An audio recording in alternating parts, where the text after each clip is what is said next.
السلام عليكم يا شباب، كيف الحال؟ طمنوني عليكم. صلوا على النبي قبل ما نبدأ، ونبارك الإخوان البرشلونيين مرة ثانية لكأس السوبر. مبروكين، واجتهدتوا ولعبتوا أفضل عن ريال مدريد.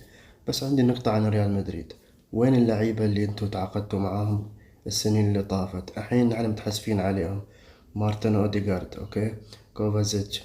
وين الوسط؟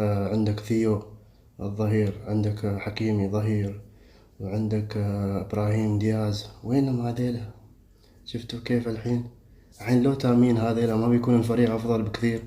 ما بيكون الفريق أقوى بكثير؟ صحيح جايبين الأبطال الموسم اللي طاف، صحيح جايبين الدوري، لكن نحن نبغي ناس يتمون لأبعد، يعني لأبعد مدى. مش شحين حاليا صغارية جايبيلي وما تلعبونهم. يعني تيبايوس اللي هو الظهير، يا أخي لعبة جربة. شوف جافي كيف يلعب، جافي وبدري، لعب الصغار يعطيهم فرصة. اكتبوا في الكومنت شو رايكم.